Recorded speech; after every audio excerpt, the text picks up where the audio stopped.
Welcome, everyone. It's good to have you with us. Thank you all so much for being here. I'm Reverend John Millspaw, Director of Faith in Food for the Better Food Foundation, which is sponsoring this program. This is Tables of Transformation: How Faith, Food, and Story Shape the Future.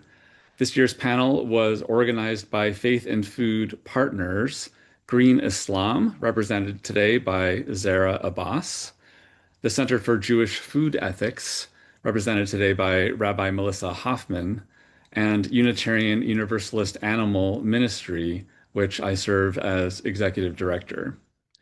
We're thrilled to be hosting our fifth annual panel this year as part of LA Climate Week.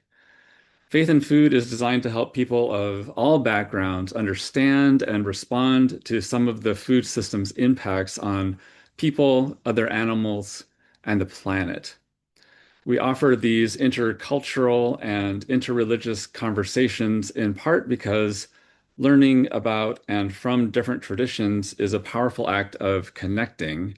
And in the face of the challenges that all people share today, including climate change and harms to our environment and intercultural conflict, we also offer this program with the sincere belief that ancient tradition and spiritual wisdom can influence our understanding for the better and help us light the way forward. The program today will last a total of 90 minutes. First, we will moderate a conversation with our guests, followed by Q&A from you, our audience. So as the program goes along, I invite you to add your questions in the Q&A box located at the bottom of your Zoom window. That's the Q&A box, not the chat box. And one reason that we do Q&A is that you can then vote on other people's questions, which will help them rise to the top. And we'll address a selection of these questions after the panel presentation during the Q&A portion. As you've seen, the program is being recorded, and each of the registrants will receive a link to the recording afterward via email. And you'll see as we go along that there is a survey that we are asking you to fill out, even if you can't stay for the full time of the program. If you care about these sorts of conversations and keeping Faith in Food panels free and accessible for the future, we need to hear from you. We and our funders use your feedback to shape future programming.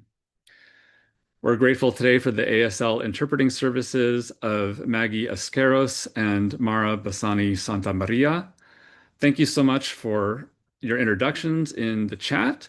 We are going to disable the chat box at this time.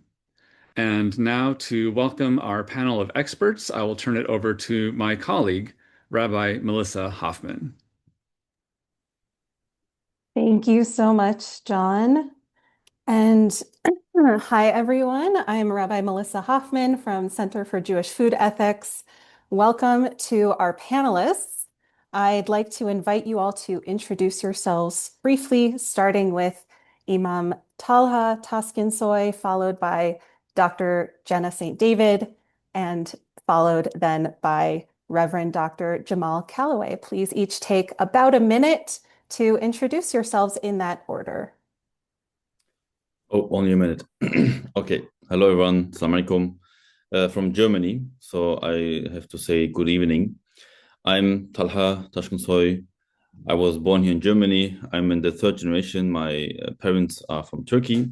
So my grandpa came, they called him guest workers back then. I mean, you don't let guests work, but they called them. And now was born here in Germany and raised and studied Islamic theology.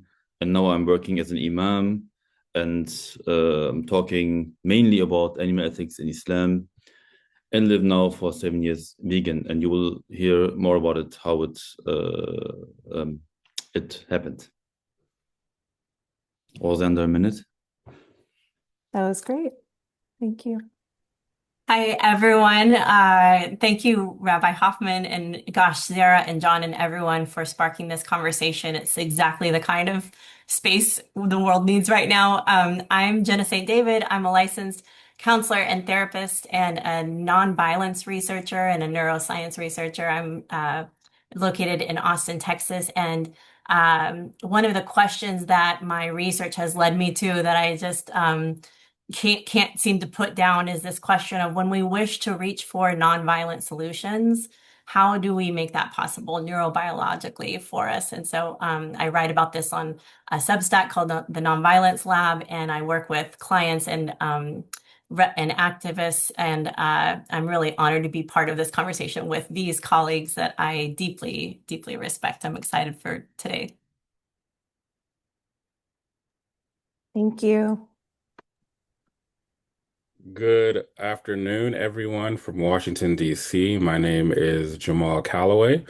I am a professor at Georgetown University in the Theology and Religious Studies department. I am a systematic theologian and a Black liberation theologian by training and conviction. I'm also an honorary researcher at the University of KwaZulu-Natal in KwaZulu-Natal, South Africa. I really enjoy my work and colleagues there and students as well. And I'm also the senior minister of Plymouth Congregational United Church in Washington, D.C. We are a liberation, justice, faith-oriented parish. And all of these communities, I'm just so grateful to be a part of. And also, I should have said this in the very beginning. I want to thank Better Food Foundation. I want to thank Rabbi Hoffman. I want to thank Reverend John, everyone, for the invitation and for the conversation here. Thank you. We're so grateful to have you and all the panelists here. And let's stay spotlit on Dr. Calloway, because we're going to start with you as we move into our panel questions. So we have some questions today. Most of our questions are directed to all of you, and some will be individual for each of our panelists. So let's start with this one. We're here to talk about story. And can you share a story that's important to your faith or tradition, whether it is a scriptural text, an oral tradition, a cultural narrative, or a personal story that connects food with meaning, with ethics, or community? And tell us about what draws you to this story. How does it continue to shape your understanding of practice today? Thank you. Wonderful question. For me, the story and cultural heritage that comes to mind for me is the fact that, for one, I'm from Northern California. I am originally from the Bay Area, Oakland and San Francisco, and the northern part of the state. But my mother and her generation, as well as her older siblings and my grandparents, my mother's side at least, they're from Louisiana on the line between Louisiana and Mississippi. And one of the things that my family brought with them during the westward migration was not only the influence of deep Southern cooking, fried foods and things like that, fried seafoods, especially fried vegetables and things like that, but Creole inspired dishes. And one particular dish that is extremely important to my maternal side of the family is gumbo. And I think of gumbo not only as a food or a dish, but also as kind of like a genre, like a genre of life, so to speak. And what I mean by that is the food itself tells a particular story, tells a particular history. Of course, there's the boiling pot of water, but in the boiling pot of water, there is this history and legacy of scraps. We have the scraps from the garden, from the various vegetables. There's a roux, there's peppers and tomatoes, and for some, not myself, there's okra. And in this large pot, all of these scraps from the garden, whether it was our gardens or someone else's, kind of get thrown in this pot with seasoning. And the very idea that something so now currently pursued and considered delightful for many is something that was created and cultivated out of impoverishment. And so the very idea that this type of food, this genre that I described, is something that was made by force, something that was made by only having scraps and leftovers from crops and slave masters is now something that is celebrated, yearned for, desired. And people pay lots of money at different restaurants who serve it. And so for me, there's a cultural history and heritage that was richly textured and developed through community. The pot is something that the entire community shared. The relatives, the neighbors, the family members, strangers that you just met, all would come and circle around this pot, this sort of large stew. Some people would bring rice, others preferred just a bowl or whatever other base. But what that meant is that the community understood one another, that they were important, and that what they all had together to bring was invaluable, especially when they put it all together to mean something for all of them. Um, I think that's kind of what it taught me. And the ethic that I get from that story is that everyone is responsible for one another, that everyone is in charge of taking care of one another, that everyone is everyone else's concern. And it all sort of centered around this sort of big, rusty, overly used metal pot in the kitchen that was not only used, but eventually passed down from generation to generation. As a culture, we take our cast irons and our pots very seriously. In fact, cast irons are popular wedding gifts. I received one myself. Um, and I think I've used most of my time there. I think that is. I can keep going, but I'll stop there. Thank you. Yeah, it's amazing how much story we get even from just one dish, how much is baked into that. And thank you. You're perfect on time. So Thank you. same question we're going to move on to Dr. St. David. And you have about 5 minutes. Okay, thank you. Gosh, I felt hungry listening to Reverend Calloway describe that delicious food. I'll start with a personal story about how I came to think about the power of story. My journey to becoming a nonviolence researcher and practicing vegan and an advocate for animals has landed me at the crossing of three different roads. So I've spent 2 decades as a therapist and a neuroscience researcher and someone also studying the Hebrew and Greek scriptures that are the stories from which Christian theology sprouts. And about 8 years ago, I embarked on my first project called The Brain and the Spirit, in which I listened back through the Hebrew and Greek stories, the scriptures, through the earpiece of neuroscience to hear like what's helpful to our nervous systems in these stories, what sparks the release of good feeling neurotransmitters like dopamine and serotonin and oxytocin. And it was a fascinating project. And what I didn't expect was that as soon as the project was over, I became vegan. And that was the result of encountering two stories in those scriptures that were so profound. I couldn't deny them. And in order for myself, I felt to hold my own integrity, I had to take them seriously as a therapist and a nonviolence researcher and a faith practitioner. So the first story is a scene from the Hebrew scriptures in Genesis of the Garden of Eden, where it's suggested in that story that the original humans and all of life, all of animal life, lived in this nonviolent harmony, this paradise, ate plants, and no one had to die for someone else to live. And the second story is this very recognizable story from Greek scriptures where Jesus is in Jerusalem. It's 4 days before he'll be killed. He walks into the temple, and the temple at the time was this religious and economic hub of his entire world. And Jesus shuts it down. He overturns the tables. He quotes the prophet Jeremiah. He says, "You've made this a den of thieves, of robbers, of violence." And he releases the animals. In this story, he sets the animals free. And if we just sit with that scene for a moment, whatever else we might say about that scene, this is a man who knew he was going to be executed for that act. It's the thing that gets him killed, is releasing the animals. And we can theorize about why that was such a threat to the government and the powers at the time. But what Jesus chose to do with his final days on earth was stop the killing, eating, and selling of animals for religious purposes. So that story is just has stayed with me and shaped a lot about how I think about my relationship with animals and with food.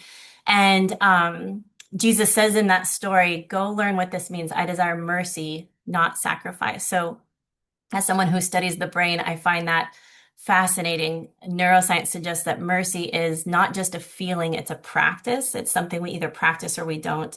And the food choices we make 3 times a day or more are not separate from our spiritual lives. It's what we practice. It's whether or not we're practicing what feels most important, most aligned with our values or not. And so I write about this in my latest project coming out called The Nonviolent Brain, is what happens when we practice mercy in that way or nonviolence in that way. And it does release all these wonderful neurotransmitters in the brain. And that is rooted in these stories from the Christian tradition. And I know that Imam Talha has arrived at a similar place through different set of scriptures and traditions. I'm really excited to hear what he's going to share with us about that. Thank you. Imam Talha.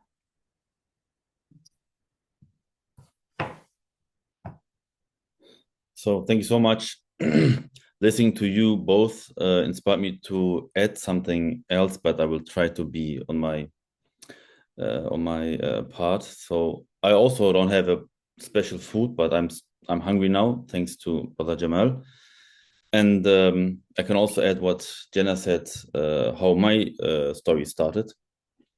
Because for many people to hear that somebody who is not only Muslim, but Imam and in practicing communities, living vegan is a little bit something new. Yeah. And I'm not only this, so I'm a counselor, family counselor. I worked in prison as a coach for non-violence. So this remembered me because of Jenna, what you told. And even there, I worked with returnees from ISIS. You know, imagine from people who went there from Germany and came back to Germany and were in prisons where we had to work with them. And even there, I talked about animal ethics because it was something totally different and new. And I'm also a coach for subjects like anti-Semitism and Islamophobia. And even when I put these both together, I talk about this topic. And I'm also bringing groups from Germany to Palestine since the genocide, actually. We visiting the religious places there, Masjid al-Aqsa, the mosque, and different places. And even there, it's one of the easiest countries where you can just eat falafel, you know. So this is me, who I am, and how my journey started was with a really interesting question. Somebody asked me, I think it's 8-9 years ago, can I spend 5,000 euros for a medical treatment for my cat who had an incident? And she asked because she was concerning if it's okay to spend so much money for an animal instead of giving it to a charity. And back then she was a Palestinian woman who asked, I could send also to my family, isn't it better? And I didn't know the answer because I was like, you know, it's an animal, but it's also a living creature. Yes, it's expensive, but I started then my journey. So I read texts again, which I read before years ago, every time when I get questions as an imam, but this time with a different glass, with a different perspective. So I was reading the Quran and the life of the Prophet Muhammad, peace be upon him. And then I realized how important animals are for the creator, God, creator of heaven and earth. And I was, you know, curious, reading the same verses again and seeing and learning new content for me. Then I just went deep down and end up becoming vegan. And I wasn't like testing myself. So from today to tomorrow, I just changed from yesterday to today my lifestyle, because I realized, I think many of you know that we Muslims eat halal. It's kind of similar to kosher, but different, a little bit different from that. So we are just allowed to eat. We are allowed to eat animal products, yeah, actually, but it's depends on how you treated animals and how you behave with them, and so it's a different story. But then I realized, okay, what I eat now regarding animal products isn't really halal and not really tayyib. This is the first part. The second part is because it's about food stories. I want to share something, a story, which is a story we learned from the Prophet Muhammad, peace be upon him. And this is not only a special story for me, it's about a special companion, meaning a friend of the Prophet. I will tell you at the end of the story his name. Though the story was narrated by a man called Abu Huraira, and Abu Huraira in Arabic means father of kitten, father of the cats, baby cats. So it's also interesting regarding our topic to have his as a narrator. And the story goes as follows. A man came to the Prophet Muhammad, peace be upon him, and complained of severe hunger. The Prophet sent for his household to find some food, but there was nothing to be found at his house. So he asked the other companions, the other friends, who will take this man as a guest tonight? And the man from the so-called Ansar, the helpers of Medina, he volunteered immediately and he took the hungry guest home. But when he arrived there, it turned out like the same as the Prophet. There was not only enough food for the children, not for everyone. So they did something which is very hard for parents. So I'm also a father of 4. They put the children to bed, unfortunately hungry. They set the food before the guest, and now it's very interesting. They turned off the lights, or pretended to, as if they were eating with them. So they just put the spoon maybe in the table or something else. In reality, they ate nothing so that the guest would not feel ashamed and would be satisfied. And the next morning, so we believe in God, we believe in the revelation and prophets. The man told this to the Prophet, peace be upon him, and he said, kind of God laughed or smiled at what you did that night. So he was surprised how he knew it. Then he told him the verse which was revealed because of his behavior. And God said in the Quran, and they give others preference over themselves, even though they themselves are in need. So why is this story so special? For me, first, the companion who did this, his name was Talha, like my name. So my parents were inspired of this companion of the Prophet, and this was one of the stories why they wanted to call me his name. And one thing which is interesting about this name, the name means banana tree. So it's kind of a vegan name, The other point which this story is special for me is the first point is the true selflessness of this family. So they did not even give from their abundance, but from what they actually needed themselves. This is very hard to do. And the second one is the guest dignity. They did not want the guest to realize that they themselves were not eating. So this is not only here, I'm giving you something. See, I am the one who's giving. They were like, they don't should see that we don't have something to eat. And the third point is eating as a moral act. So here, eating becomes a matter of compassion, generosity, and willingness to sacrifice. And this is something I think we, in this global world right now, lose more and more. And for me, what we can learn from this is the story continues to inspire us today still, and sharing even when you have little, and putting others before yourself, and viewing hospitality as a high value. So in short, the story shows, in my opinion also, that the greatest significance of food lies not in being full, just to eat and being full after eating, but in how we share with others. So if I can eat something, the Prophet Muhammad, peace be upon him, says, you are not truly a believer if you go to bed when your neighbor is hungry. Yeah. So how valuable and how much of an honor to God's creation would such sharing be if we try to make it as free from all suffering, and especially when we talk about eating, from animal suffering as possible.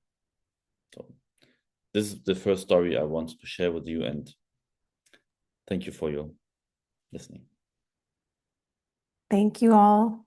Some of the notions that I heard raised across our speakers so far is that there is this kind of inexplicable and inextricable relationship between us and our cultural food practices, that food impacts us and the circumstances and is reflective of the circumstances that us, our people, our tradition comes from, and has the ability to shape us going forward and our practices. And at the same time, I heard the notion of the inclusiveness of all creation when it comes to food practices, and the idea that, especially, it's related to the idea of Climate Week and taking into account all of the care for the earth, that when we talk about food, we're really talking about many levels of life and creation that we impact and we're impacted by when we talk about our food stories. So we're going to move into our second question, which is, how are food stories shaped and shared in your community, tradition, or religion? Who has historically been centered in telling these stories, and who has been less visible? And what difference does it make when those perspectives are brought into the conversation? So there's a lot in there. We're going to start this time with Dr. St. David, and we're each going to take about 2 to 3 minutes to answer this question, even though I know it's a very hefty one. Yeah, thanks, Rabbi Hoffman. I imagine this is probably true for every religious tradition, particularly for the Christian tradition as it exists currently in modern times. There is certainly a dominant narrative, one that has emerged to serve those in power largely. And then there's always this like miraculous fringe, these stories on the margins, where that power structure is turned upside down. And in the Christian tradition, the one that I've been rooted in, the dominant narrative has mostly been told by those using the scriptures to justify their own violent ways or grabs for power. So, of course, women, immigrants, the queer community are often sacrificed in service of those narratives. And that's where animals often have lived in that narrative as well. They are often the sacrifice. And that's the pattern, as I understand the Christian tradition, that's the exact pattern that Jesus undoes from the inside out. And also, though, there are some really inspiring Christian narratives on the margins that have always recognized the value of nonviolence and cherishing our relationship with animals. And I'll share one in particular in the Celtic tradition. There is this story about Saint Cuthbert, who, as the story goes, this saint spent a cold night out in the sea. He was praying and meditating, and then he came up onto the shore, onto the beach, and the otters came up onto the sand and dried his feet with their fur and warmed him with their breath. And I'm a scientist, so I hold those literal details of all stories loosely. They do tell us something true, though, about how those communities believed, what those communities thought holiness looks like, that it was communing with the animals and this beautiful sharing of resources and sharing of power, really, with animals rather than over them. And so stories like that are a helpful reminder to me of how the voices that have typically been left out of most religious conversations are the animals. They can't come speak on our panels like this. They can't be here answering these questions. So we have to speak on their behalf. And I feel hopeful that we are entering a time where we will no longer tell religious narratives that don't include the voices of animals. Thank you so much. And we'll move on to Imam Talha. Thank you. I want to also tell you our main source in Islam's are about food originates from the both sources I've talked about, the Quran, the words of God, of Allah, and the practice of the Prophet Muhammad, peace be upon him. And he has traditions, so what he said and did and not said and not did is important for us as a role model. And for generations, these stories have not only been preserved, but also lived out and passed down in daily life within families, communities, during special occasions, especially Ramadan, as you know, our months where we fast. And at the center of this are the Prophet himself and his companions. Like I told you, the friends of the Prophets are called companions, whose lives serve as a practical example of how eating can be connected to mindfulness, as I told you the example before, humility and gratitude. And their stories show that even simple meals can carry deep spiritual meaning. So sharing changes the meaning of what you're eating. So it makes it different, gives them a deep meaning. And therefore, in Islam, eating is far more than mere consumption of food. It's a moment of remembrance of God, Allah Himself, and an expression of gratitude for His gifts and an opportunity to act ethically. So, like the companion did, he had a special way to show his gratitude by not eating, and he just was about giving, not taking himself. And the way one eats, shares, and comes together with others reflects values such as community, compassion, and responsibility. So the companion I talked about felt himself responsible because the Prophet asked who could do something for him. And he was somebody who took action and did something. That is why in many Muslim cultures, and this is very interesting, I think for many people who don't know it, we don't simply say, when we start eating, enjoy your meal or enjoy it, but rather we wish each other good health. You know, we in Arabic you say saha or sahtkum, or in Turkish you say afiyet also, yeah, bil afia, and that means I wish you good health. So before eating, I pray for your health. So this wish makes clear what eating is fundamentally about. It's not merely enjoyment, but the well-being of the person who starts eating. So food is understood as a gift that strengthens and sustains the body. And this is also the reason why I start wishing somebody good health and say Bismillah. So I start in the name of God who gave me this food to eat. And by being mindful of this, one turns one's heart towards gratitude toward the creator of heaven and earth. And he is the one who provides us with these gifts and enriches our lives. And this is the reason we take all of our gratitude of what we eat and can drink. Even today, when we see people are living in wars, in genocides, like in Gaza and Sudan, or when we look far away from here to Uyghur in China, and so on, you see people, and you want to thank more because you live in a richer place and can eat and drink. Yes.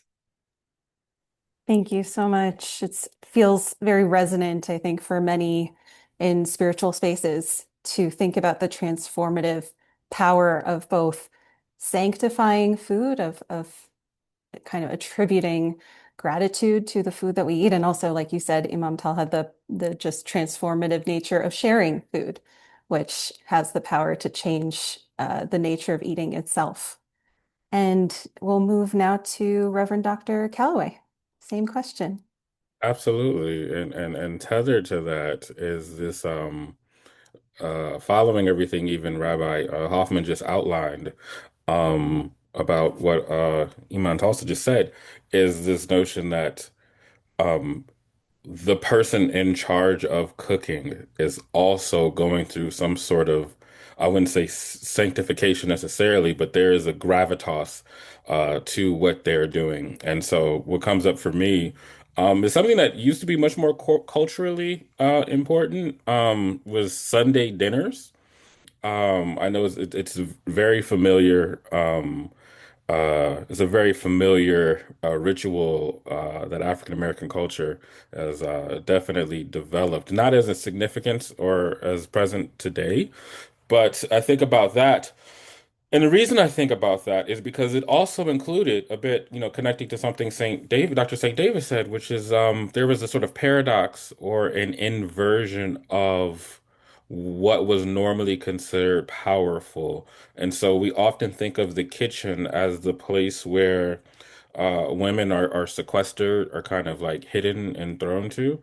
But I think in Black American culture, especially, the kitchen was not solely the kitchen.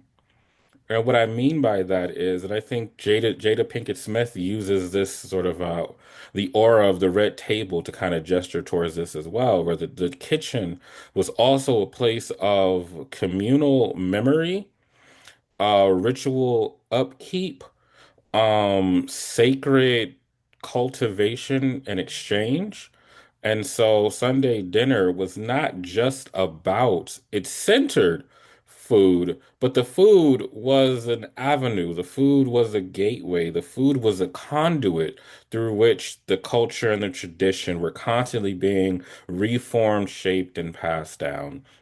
And so this very idea that this particular family or families had a day post church for many Protestant and even Catholic, for many Afro-Protestant or Afro-Catholic families, especially, and for Muslims as well. Um, there was a time set in the week for families to come together where no one was supposed to be at work, no one was supposed to be out, no one was supposed to be off venturing doing their own independent things, but a family moment that wasn't limited to the family to come together. And again, I brought up the whole sequestering and paradoxical idea because the women in my family and across many African American families had the authority in this space. Again, not limited so much to being about cooking and food, but also in the sense of preparing and gathering and ensuring people were present and getting to know children, making sure the children got to know each other on their own terms, making sure the family got to know each other. And so, my aunts and my great aunts were figures of authority. They weren't people that we just sort of ignored and told to, bring us, our plate of whatever it is that we wanted. We would be heavily disciplined for even speaking to them or reducing them to that. So the kitchen itself, the kitchen table, the Sunday dinner table became an extension of the religious worship experience. It was a sacred place where food is centered, food is shared, but along with the food and attached to the food are the sacred cultural, institutional, familial bonds and ideas and memories that ought to be kept and protected. So that's what comes to mind for me. Beautiful, thanks. And we're going to move into our third question, which is actually a series of three questions that's tailored to each of you as panelists because you all bring your own very unique perspective on the topic today and also your unique connection to your respective faiths. So the first question is going to go to Dr. St. David, and you'll have about 2 to 3 minutes, each of you. What do we know about the neural power of narrative to rewire us and shift habits, especially around something as intimate and identity-laden as food? So, to your expertise as both neuroscientists and Christian faith perspectives. Yeah, thanks. This is such an important question to this topic because whenever we speak about learning or growing or maturing as people, we're talking about something very physical happening inside the gray matter of the brain, neural pathways literally rewiring differently. And so my career is focused on studying that process and how that happens. And here's something I find genuinely amazing about the brain. When we are on the inside of a story, like fully absorbed in it, not just skimming it, our brain responds as if it's actually happening to us. So this is why we cry at movies. It's why a story our grandmother told us about food still shapes for us what feels like home, what feels like comfort food. Our food narratives were not chosen by us. They were passed down to us. And that is really good news, because if stories built our food habits, a new understanding of those stories can rebuild it. And so that door swings both ways. But the research on the brain is pretty clear that what actually rewires us around something as personal and identity connected as food is a story that does three things. First, it makes the suffering of animals real and visible. So that way our natural empathy can take over and just do its job and help us make choices that are aligned better with our values and just feel good in our body. Second, a good story shows us a picture of who we could be on the other side. So it helps us imagine ourselves living a more peaceful, more nonviolent life. And that also feels good in our body to imagine that. And then third, a good story will help us imagine moving in that direction in community, because the brain locks in new patterns through doing things together, belonging, feeling included in a community that feels safe enough for us to learn and experiment with new things repeatedly over time, and knowing we're not alone. So this is exactly what congregations and mosques and temples and faith communities do.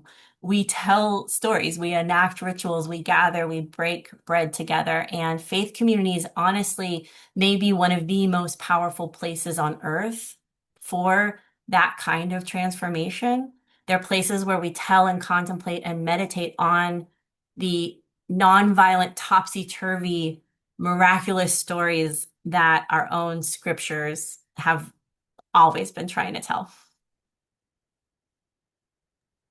Yeah, as a Jewish person coming from a very strong lineage and tradition of interpretation, reinterpretation, and turning things over and over, which I know is also true of many faith communities, you give me new perspective on why we do that, because it helps us embody those stories and re-understand them for living them out in action.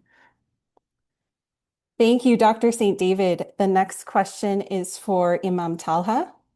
And the question is, in a globalized food economy shaped by excess consumer culture, how can Islamic stories of stewardship and earth as amana entrusted to us inspire change?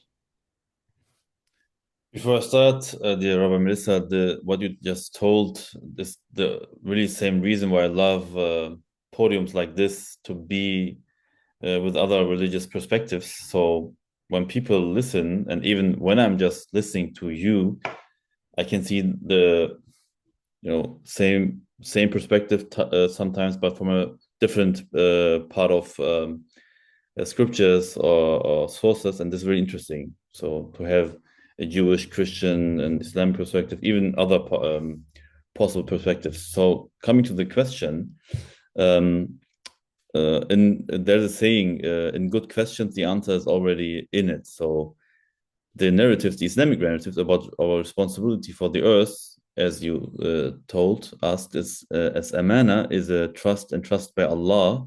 So it means it carry a timeless message that is great of significance, especially in today's globalized world. So in Islam, the humanity is not viewed as the owner of the earth, but as a steward. So somebody who has a job to do in this world, called Khalifa, who is to act with care, justice, and awareness. And so nobody can today tell that animal ethics or environmental ethics has nothing to do with God or religious perspectives. And in a world increasingly marked by abundance, waste, and the instant availability of food, these narratives remind us that every gift, even a piece of bread or a drop of water, has a value that transcends the material. And they teach that waste is not only an ecological problem, but also spiritual neglect of what has been entrusted to us. And I think this point, this sentence is so important that we, especially as believing people, has to see all of the gaps also as a spiritual gaps of our practice. And furthermore, they broaden our perspective. Food concerns not only ourselves, but also our fellow creatures. In Islam, animals and nature are considered part of Allah's creation. They possess their own value and have been entrusted to us. And this means that our consumption always has an ethical dimension as well. That means every purchase, every meal thus becomes an expression of one's own attitude. So when I go buying something, so do I only ensure that something is halal or also that this is tayyib, so meaning good, that is good, pure, and responsible? Or do I think about the people along the production chain? Also very important, because even talking about what we are talking right now is a privilege to even be able to talk about their working conditions or their dignity and their rights. And am I aware of how animals are treated and what suffering may be associated with my consumption? And do I treat my own body with care, since it too is an amana, entrusted good gave by Allah? So my body was pure when I got it, so I have to give it pure back as possible. And these questions lead to a deeper form of mindfulness, and they invite us not to merely to consume, but to make conscious choices with consideration for the environment, compassion toward animals, and justice toward other people. So even just talking about these issues makes it clear that it's not only about one subject, it's only one issue. We can say we talk about a global issue, and in the Islamic tradition, called for moderation, avoiding waste as possible, and acting with mercy toward all of creation. So not even between us human beings, also from human beings to other creatures like animals and the environment, all. If this attitude is taken seriously, it can contribute to a genuine shift in thinking within today's food industry, away from exploiting and indifference toward responsibility, sustainability, and respect for all life. So thus it becomes clear true gratitude is shown not only in spoken words, but in action. In the mindful treatment of the earth, its resources are, and all living beings that are part of this world entrusted to us. So it's important to respect everybody's life, and by meaning everybody's life, we mean everybody's life, every creature created by God. Beautiful, thanks. And we'll move to Reverend Dr. Calloway. Your question is, what transformative theology or ethics emerge when we imagine feasts that center justice for the oppressed, the earth, and the exploited, rather than domination? I think it's a great question. I think a counter theology, a theology of counter values emerge. And I think one of the things that we have to think about is when we think of the word feast, we have to imagine that we're removing the table and that the feast is not exclusively or solely limited or reduced to the people who are partaking, but the feast is every aspect of the table that comes together, whether it's the plant, animal, servers, waiters, service workers, it doesn't matter. The feast as an idea should not be thought of as something that is the road to feeding whoever is sitting at the table. I think when we remove the concept of the table, that's where the theology of counter values truly emerges. And that's where we can begin to think about what is life when we remove the need to exploit something or someone, something, some life in order to have life.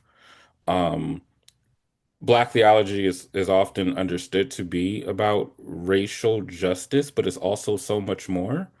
It's a counter theology to what's considered normative doctrinal implications. And the implications are that, a certain type of man controls and dominates time and space, time and reality. And I think and I'll get to this with another question, we have this concept from Alice Walker, where she says we have to remove man off our eyeballs, then we'll be able to sort of see the world as it should be presented to us. And that is a world where there's multiple types of life forms, um, that are blessed and fortunate to be here and experience time and space together. And if we remove the need to to wither, destroy, abolish, reduce, capture that life force, then I think we'll begin to even have the better ideas of the theologies and counter theologies and liberation theologies that emerge. We can't even begin to address the question unless we first get the addiction to conquering and capturing out of our religious cycle and social imaginations. Thank you so much. So we're going to bring everyone back together for our final question. This is for everybody.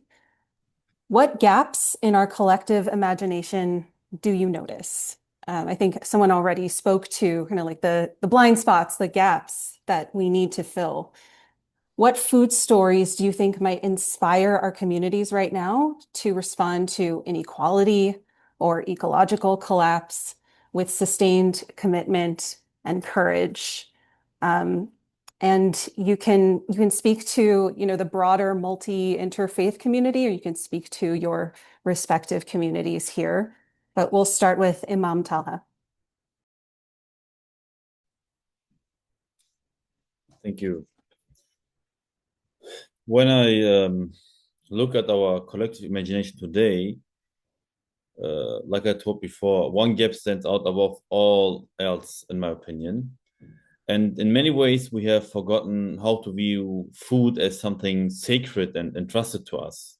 So food is often seems like a given, always available, for us living in these rich countries in the so-called global north, uh, always available and disconnected from its origins. And the connection between what we consume and its impact on people, animals, and the earth fades into the background. So much so that children don't even know where something is coming from. And from an Islamic perspective, we often lack the awareness that every meal is part of a greater responsibility. An amana, like we told before, entrusted to us by God, by Allah Himself. And this gap is particularly evident in a world where abundance and inequality coexist. So while some live in excess, others lack the bare necessities. So, like I told the places before. And at the same time, the earth suffers from consumption patterns that ignore its limits totally. And it's precisely here that Islamic stories and narratives can provide new inspiration for us Muslims or for people in general who are just open to learn from other sources. And stories about the Prophet Muhammad, peace be upon him, who often made do with little yet still shared. Stories of communities that put guests before themselves, or stories in which even a simple piece of bread or a sip of water is understood as a gift for which one must be held accountable. And on this point, I can recommend all of you maybe just to fast one day of Ramadan and be aware of the first drip of water you drink when you break your fast. That's amazing. Every time I do it, you can feel how it goes into your body. And such narratives could reorient our imagination. So away from the idea of that more is always better, or toward an understanding of frugality, justice, and care. And today we need stories that not only inform, but touch and transform. Stories that remind us that less consumption can also be an act of faith, Sharing is an expression of courage and trust in not people only, trust in God that He is the giver, not the place I'm buying something or my chef who's giving my monthly money. So mindfulness toward animals and the environment is part of spiritual responsibility. And maybe this point is a point which we always forget, that animals should be always a part of everything we do, think, say, and practice. Yeah. And particularly powerful would be narratives that incorporate diverse perspectives, the voice of the needy, the experience of people along production change, and the silent suffering of animals and the vulnerability of nature. Such stories expand our compassion and make it clear that our actions have consequences. And it's very important that we realize it. And when these, and I will end with this, in short, hopefully, perspectives are woven into our thinking and storytelling, a new mindset emerges, one shaped not by indifferences, uh, um, but by awareness and responsibility. And then every decision, what we buy, how we eat, how we share, becomes a small but significant contribution against inequality and ecological destruction. Ultimately, the power of these stories lies in the fact that they remind us the world has been entrusted to us, and how we treat it it's a reflection of our faith.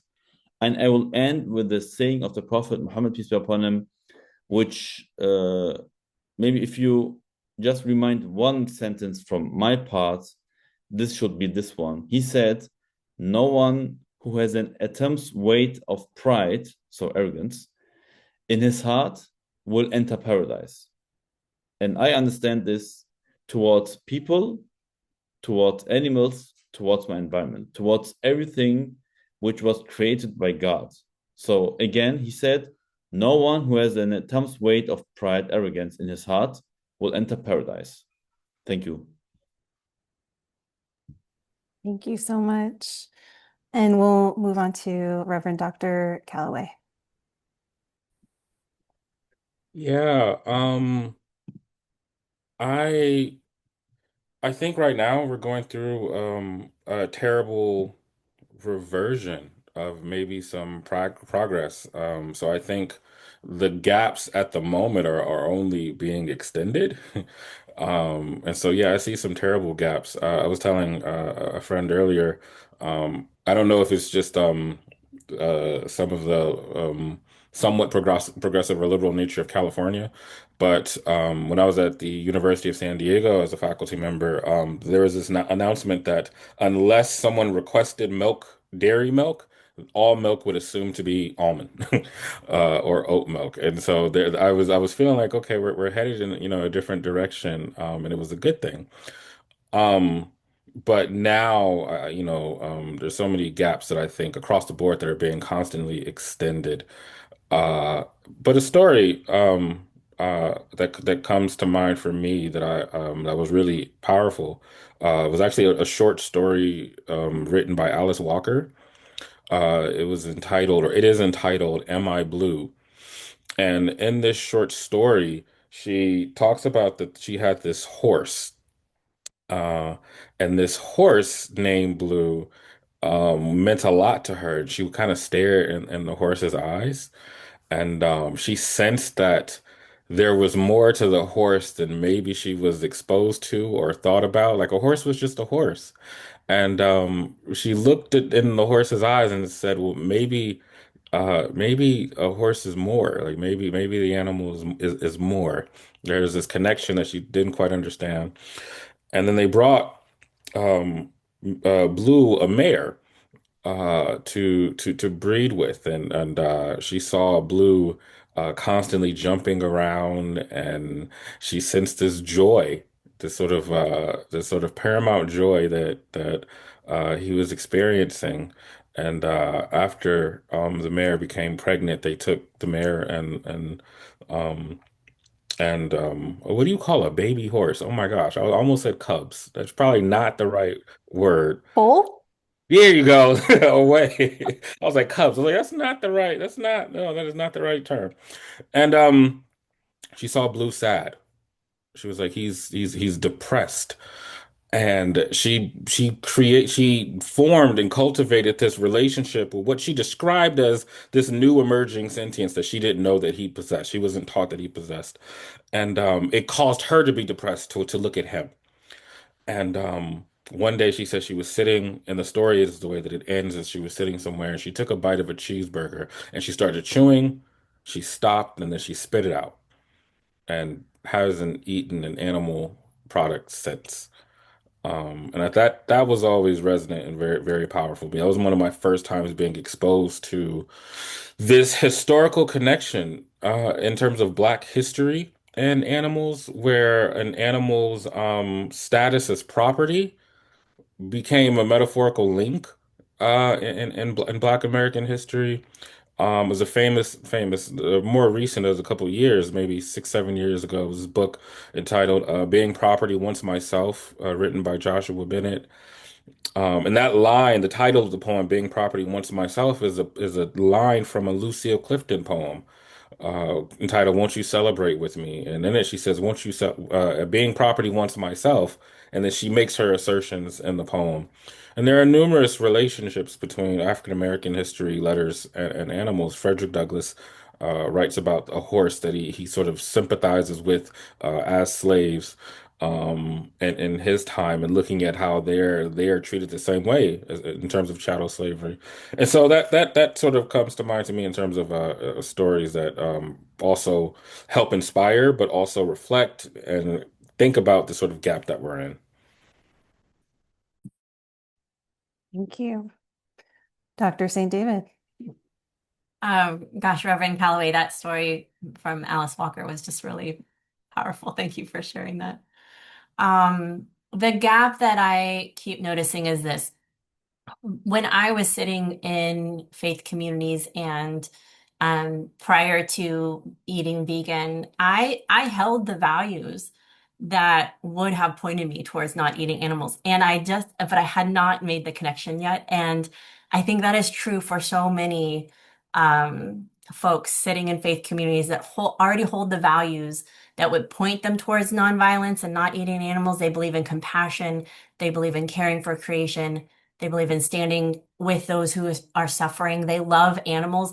This Thursday, I'm traveling to Wisconsin to be part of a mass nonviolent open rescue of beagles from a medical research facility. And the public outpouring of support for this animal rescue from every faith tradition across political ideology is overwhelming. People cross huge divides to help animals because they care for animals. So the values are already there.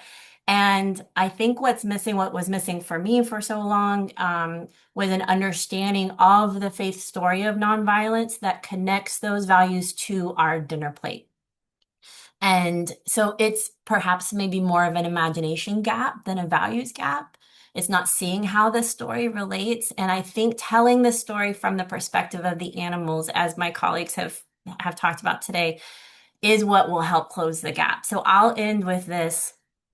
In one of Reverend Calloway's earlier answers, he mentioned this vision of a giant, delicious feast where that has no exclusive. It just goes on. It's endless, and everybody is fed. And this vision shows up in the Hebrew scriptures, in the teachings of Jesus, in Islamic tradition of the description of paradise. It's generous, it's abundant. It's an invitation always turned outward toward the hungry, the left behind, the forgotten, the least of these. And so the question I think that can help us start to bridge that gap is, what would it mean to start practicing that way of feeding each other now? And starting to see that how we feed each other and how the lives of animals, whether the lives of animals are cherished and protected, it's connected. And so then perhaps maybe we can imagine a future where rather than defaulting to a feast where some get to be honored guests and some end up being the meal, everybody is sharing in the joy of this community. Thank you, Dr. St. David. It feels very spiritually resonant for me too, Jewishly, to answer questions with a question at the end. And speaking of questions, we're still waiting for some questions to come in. We have a couple, so just a reminder to our audience that you are welcome to submit questions through the Q&A function. And while we wait for a couple more, I wonder if this would be a good opportunity for panelists to respond to one another. You all bring such an amazing spectrum of expertise and insight to this conversation. One thing that occurred to me in hearing you all talk about the gaps in imagination is, we're here as a program of Climate Week, and I don't think we often think of food and let alone animals as part of the conversation or central to the conversation around climate and climate action and justice in our faith communities. So that's one idea for a response you might be able to speak to, or just something that came up as a new insight or discovery in listening to your peers today. I would love to ask Imam Talha a little bit, if you'd say a little bit more about like I have a lot of dialogue with colleagues around the nonviolent roots of most of the major world religions, and also I find that concept of nonviolence doesn't always seem to transcend to both people, animals, and the planet or environment. And I heard you mention that like comprehensive idea of nonviolence. I just wondered if you could say a little bit more about what has led you to that comprehensive thinking about that from your faith tradition or otherwise. Yeah, thank you. When I realized that living beings in the Quran, so Allah's not He doesn't divine from being only humans and animals and environment. So he's talking about living beings, and that means everything which is living. And there's nothing like humans are better than, and so on, or these living beings are better or less than something else. And as I said, and as you also mentioned from your tradition, we are stewards. So we are human beings. We have a job to do. So this is the reason maybe our differences between humans and animals are we can maybe do something more to provide something and to be the creation. I mean, let's say I can start this way. We are the last creation created by God, but the first who started destroying it again, from this point. But we should be the creation who should provide it. So when I talk to my community, I'm known as the vegan imam or the eco imam or the imam and so on. And this is the reason why I don't start talking about veganism. I talk about animal ethics and what does it mean to be halal, eating halal. And eating halal is this comparison, what you asked. So I have to eat something which is allowed and good. And this good is inside of this halal, and I have to research. And one of the points of doing this is you will have to buy maybe more expensive food and something to drink. And this is something which is maybe nowadays harder to motivate people, but it's unfortunately it's important to talk about it and hopefully to give them inspiration to be more sensitive and acting holistic. Yeah, when we eat, when we drink, when we talk. And in my experience, and I will end with that to your question, I'm an imam in a African mosque. So our mosque is there are people. I'm the only non-black imam there, and there are people from Ghana, Gambia, Senegal, and mostly of them came from villages from their country, so they know the village life. And when I talk in this mosque about animal ethics, because not every mosque likes me to invite to talk and preach about animal ethics, because that means they have to change something. But they can understand the point of mass consumption and the factory farming here. In the holistic way, one of our imams told me, when he had to go to the school when he was 7 years old, he wants to bring his not sheep, what the other animal? Goat. Um, his mother told him, "You can't bring your goat to school." And he was like, "Why not? He's my friend." She was like, "Look at you, look at him. You're a human, he's an animal." But he was just raised like he is part of my family. And I find it so interesting. This holistic way is something we just lost in this globalized world. And this is something, sorry, for which I find very interesting, what Brother Jamall talked about. And I read something also from your papers after I met you last week, and it's so interesting how you connect your topics with the Black theology, as you call it, I guess. And this is something which is very, very interesting to connect with different subjects. Yeah, thank you. I think that they're all interconnected in various ways, and it does take some creativity, but to see that um there is a commonality amongst all that is exploited, and that there can be a sort of shared reaction to it allows me and people, in my field and who think along these lines to sort of try to find the traces and the tentacles of domination and exploitation across, various fields, various types of people, various types of life. And I think is very important. I think even the question about climate, and I think Imam Taha already spoke to it with the factory farming and the mass consumption, the mass produce, everything that we do on the scale across, the embarrassingly how do I describe the West? I don't know. Across the West especially. Things that we do,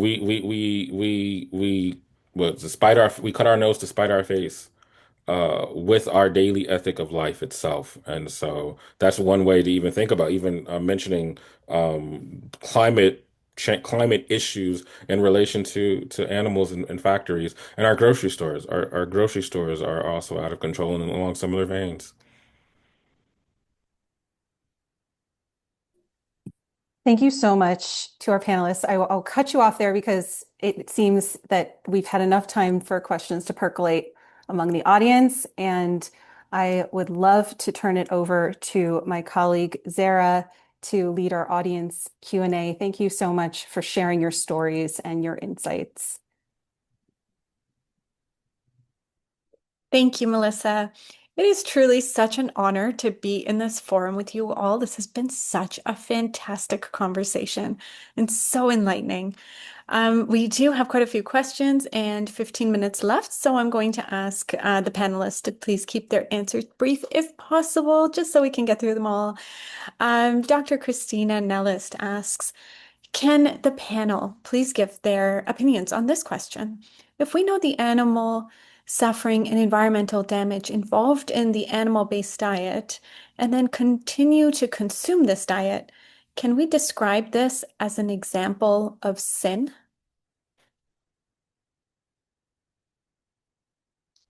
How about we start with Reverend Calloway? Yeah, I'll go first. A couple of things, and I'll try to be quick as possible. I think we're I think we're already drenched in sin. My last thought was about the concept of the grocery store.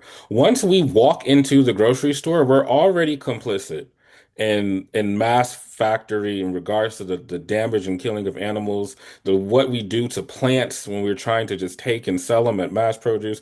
Everything that we sell across that's not even food from the middle of the aisle, we are already complicitly walking into a corporatized industry of exploitation, domination, and sin. So I would even say, outside of partaking of food, the very fact that we purchase food from these mega corporations is already a sin. The second thing I want to say is, even if we were to agree and we come against some theological questions here, right? The very notion that Jesus fed fish and bread, there's some quagmires to address.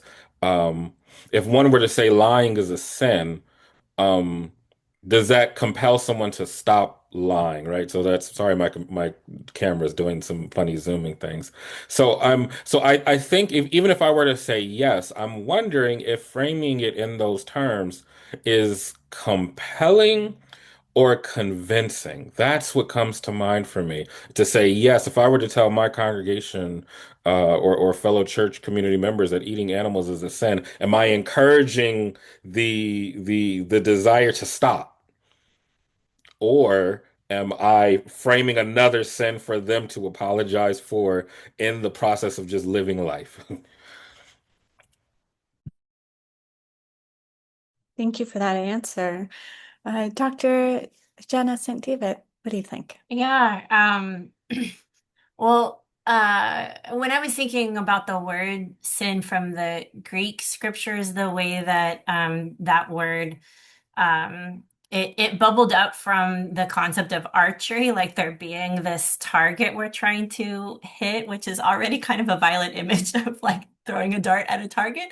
But what I like about like working with that image is that, you know, I think about everything through the lens of neurobiology, like what's actually helpful and healthy and nourishing to our whole body, our nervous system, our brain, our relationships.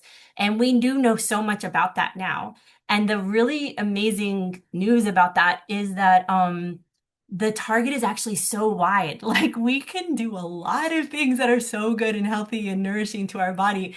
And so missing the mark, actually like we could think of violence as something that just like interrupts the otherwise like just natural goodness of just being alive that we will naturally find when violence is removed from the equation. So the original question was like when we know that something's violent and we continue to do it, could that be considered sin? Like using that metaphor, yeah, it's missing the mark of what we know is really like the helps us feel at our best and be at our best. And truly, though, actually, that target is so huge.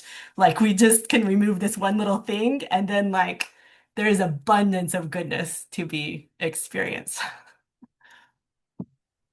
So inspiring. Imam Talha.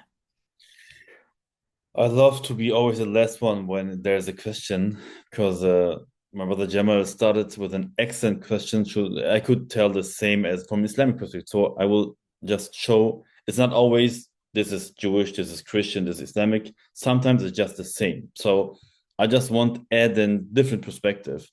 I always love to tell my community I have so much respect for how I can say atheists, people or non-God believing people, because they do so much for the environment, for animals. You know, in my opinion, Greenpeace should be somebody built from a Muslim perspective, because we believe not only in nature, we believe in nature as creation. So, and we believe when the word sin means everything I do has a consequence, not only in this world also in the hereafter.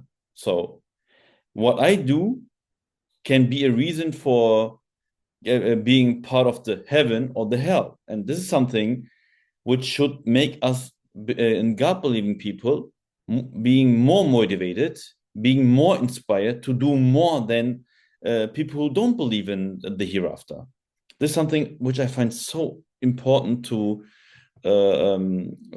talk about in our religious communities, to make them clear we should be part in this on this way. And it's not always about eating animal products or not. It's about what do you want to be when this life ends. So how do you want to be that not people talk about you? The angel will welcome you in the grave. So God will welcome you in his places after this world. How you want to be welcomed. And I think, yes, eating animal products, it's not haram, it's not forbidden. It's allowed in the Quran, but there are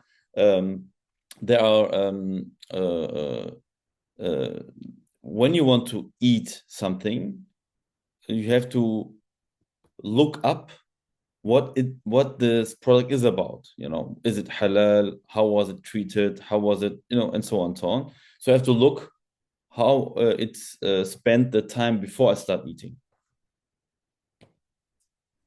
Indeed, there are so many rules, and it's one of my favorite things about the work we get to do at Green Islam is really parse through some of those teachings, and they help guide us. Thank you for that. The next question is, could you speak about religious sacrifice still being upheld in today's age? And as vegans, but religious people, how can we challenge that? Imam Taha, would you like to take that one first? Yeah, you said the word I was looking for, the rules. There are rulings on eating something. It doesn't care if it's an animal product or not. And even by having a sacrifice or by having our feast of Eid al-Adha, which is all about sacrificing. And there is one poem from a Muslim philosopher who's asking us, the community, the sacrifice came from the Prophet Abraham, who had to sacrifice his son, and we are celebrating the obedience and the gratitude, and that they both accepted the what Allah told them. And then we forget, if it is just to compare, oh, he wants to sacrifice his son, and the son was ready for it, I just can give money for any organization, and it will be the same sacrifice. This is impossible. So the first thing I should sacrifice is my ego. There is something which Allah, God, wants to tell us. Are you prepared to sacrifice your sins, your ego, your nefs, as we call it? Are you prepared to sacrifice something which is important for you? So am I prepared to sacrifice, as the companion did, my food, not eating, and give to somebody else? Am I prepared to sacrifice maybe my car, maybe my clothes? Am I prepared? And if the answer is yes, and I think it's hardly yes, then we can talk about the next step, sacrificing animals, and who should do it. I will end with this. If I would have the ability to decide if somebody should sacrifice an animal or not, I would say, especially to all rich countries in the world, let's talk about Muslim countries, they shouldn't sacrifice any animal.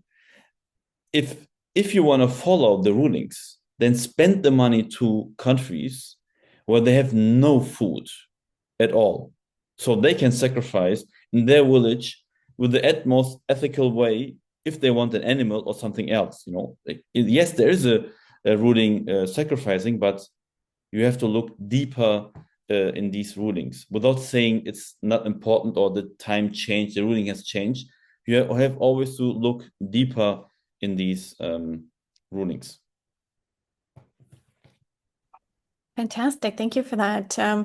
One of the imams I came across in Pakistan was speaking to how Prophet Ibrahim, may peace be upon him, was asked to sacrifice that which was dear to him. And so sometimes that can even look like that new cell phone you have your eye on, or that new car you're about to buy, taking that money and donating it to charity to support those that are lacking sustainable food and whatnot. So absolutely fantastic. Dr. Gina St. David or Reverend Dr. Calloway, would either of you like to speak to that as well? Well, I'll just briefly bring a highlighter to what I heard Imam Taha encourage all of us to consider, like what would be a meaningful sacrifice for us, like fasting for even a short period of time, so that we can experience what it's like to go without and to work with, like thinking neurobiologically what happens inside us when we try to abstain from something pleasurable, and then what it feels like to return to that pleasure and have our relationship with that be examined. And so I just really appreciated that answer. Thank you. And I'll be really quick and bring back the word hermeneutics and the science of interpretation. And yes, all the Abrahamic faiths, we have scriptures that we try to exhibit some fidelity to, but the process of interpreting the text is on the communities that we're a part of now. So regardless of what the scriptures say across the board, it is on us to interpret those scriptures in ways that are life-giving and helpful and contribute to the good of the world, regardless of how they may have been historically interpreted or may regardless of what they literally say or how they're literally translated. The onus is still very much on us. Absolutely, absolutely. Such brilliant answers. Thank you. The next question, we have 3 minutes left. As I would say, actually, we have just a minute left because then I will hand it back over to John. The next question is from Jan Deckers, who says, I have a Catholic background. The previous Pope wrote an encyclical named Laudato Si. Some have hailed it as a big ecological revolution of Catholic doctrine. I have questioned this. I wonder what the panel think. Thank you. Is there anybody on the panel who'd like to speak to that? I teach at Georgetown University in DC, sort of one of the centers of Catholic thought in the United States. I believe that I cannot speak for Catholics, but I will say in theological circles, it is hailed as an impressive step foot forward from the Catholic Church as it relates to ethical concerns for the planet and for life. I can talk about this topic, but this reminded me of a Catholic theologian here in Germany. She's called Simone Hossmann, and she made something brilliant. She changed the subject of animal ethics into theology of animals. So this is also what I use in my presentations when I talk about animal ethics, because ethic is a secular word, and she said we have to bring back the theology of animals. So I find this brilliant. So this is something which I learned from a Catholic perspective. Thank you so much for sharing. I'm going to share a question that's been asked, and if you could, panelists, kindly answer in the chat box if you would like to share an answer before I throw it back to John. Tim had asked about doing vegan outreach, like street outreach, and is wondering how to have effective conversations with people of faith, because sometimes that can, people will refer to the Bible or the Quran as a way to justify continuing to consume animals. And so if you could please share your thoughts in the chat box there, or guide to any resources you might be able to recommend online, that would be very helpful. And that wraps up the Q&A aspect of this webinar. I'm going to throw it back over to our lovely Reverend John Millspaugh. Thank you so much, Zara and panelists. We're about to wrap up our time together. Before we do, I want to share a survey with you that you can use to provide feedback on the event today.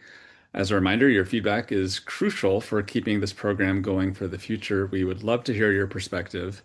So you can use this QR code to get to the quick survey, and we're also posting a hyperlink in the chat. I'll put the QR code back up on the screen at the very, very end.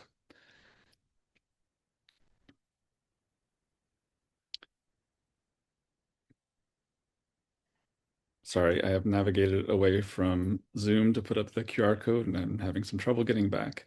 So let's just leave that up for the moment, and let me say thank you to our panelists and our Faith and Food organizing partners, to our ASL interpreters and the Better Food Foundation for sponsoring this webinar.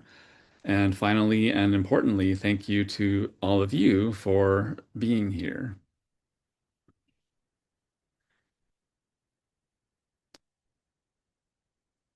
I have some closing words to offer, which Reverend Alini Silva and I wrote.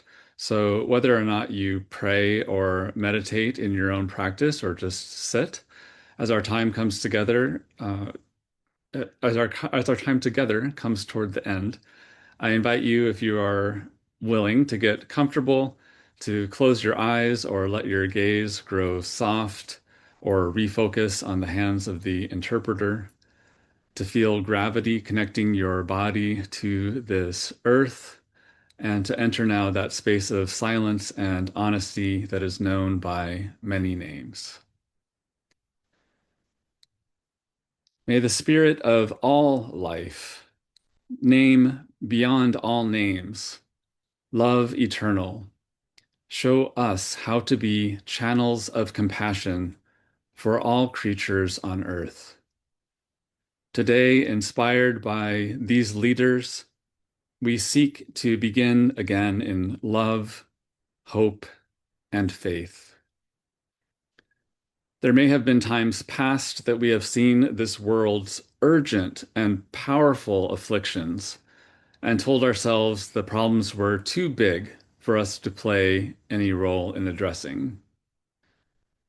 There may have been times that we have seen small hurts, small pains, small abuses, and told ourselves they were too small to bother with.